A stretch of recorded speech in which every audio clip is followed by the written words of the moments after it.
अगर आप शदीद गर्मी में जिस्म को तरोताज़ा रखना चाहते हैं और गर्म मौसम में लू से बचना चाहते हैं तो बनाएं ताजगी और एनर्जी से भरा ये मज़ेदार गुड़ का शरबत, जो हर किस्म के केमिकल से न सिर्फ पाक है बल्कि इसमें मौजूद अज्जा जैसे सौंफ, जीरा, लीमू और पुदीने जैसे नेचुरल अज्जा गर्मी से होने वाले आपके हाजमे के मसाइल को भी हल करते हैं। तो चलें टाइम ज़ाय किए बगैर शुरू करते हैं गुड़ के शरबत की ये मज़ेदार रेसिपी। 2 ग्लास पानी को हमने बॉईल करने के लिए रख दिया। अब हम इसमें शामिल करेंगे 1 खाने का चम्मच जीरा, 1 खाने का चम्मच हमने इसमें सौंफ डाल दी है। अब अच्छी तरह दोनों चीज़ों को हम पानी में मिक्स करेंगे और हम इसे बॉईल लेंगे।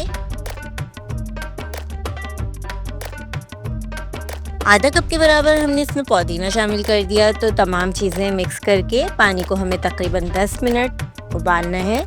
पानी बॉईल हो रहा है, आप देख सकते हैं इसमें हमने जो इंग्रेडिएंट्स शामिल किए हैं वो कितने फ़ायदेमंद हैं। 10 मिनट उबालने के बाद हमने पानी को छान लिया और हमने ये जो सौंफ, ज़ीरा और पुदीना है इसे बाहर निकाल लिया है क्योंकि इसका तमाम जायका पानी में आ चुका है। अब हम इसमें शामिल करेंगे 1 कप गुड़। तो गुड़ यहाँ पे हमने पिसा हुआ लिया है, आप साबुत गुड़ का भी इस्तेमाल कर सकते हैं। गुड़ डालने के बाद हम इसे 15 से 20 मिनट मीडियम लो फ्लेम पर पकाएंगे और 1/4 कप हम इसमें लेमन जूस शामिल करेंगे। तमाम चीज़ों को मिक्स करके हमें अच्छी तरह पकाना है।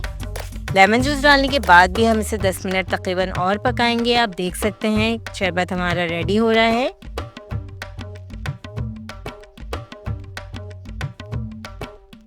शरबत हमारा रेडी हो गया है, ठंडा हो गया है।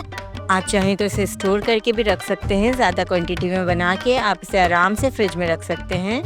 झटपट से हम ये शरबत तैयार करते हैं। ढेर सारी हमने बर्फ़ ले ली है, इसमें हमने तुख्मे बालंगा डाला है जो कि ठंडक पहुंचाता है आपके मैदे और जिगर को। अब इसमें हम शरबत ऐड कर देते हैं जो कि हमने बना के रखा था। ठंडा ठंडा हम इसमें पानी डालेंगे।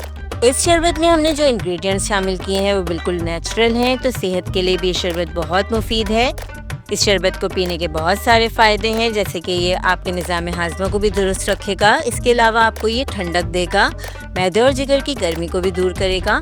और आजकल जिस तरह से गर्मी बहुत ज़्यादा बढ़ गई है तो आप इस शरबत का इस्तेमाल करें, तो ये सेहत के लिए भी बहुत ही मुफीद है। बच्चे और बड़े सब इस शरबत को बहुत पसंद करेंगे।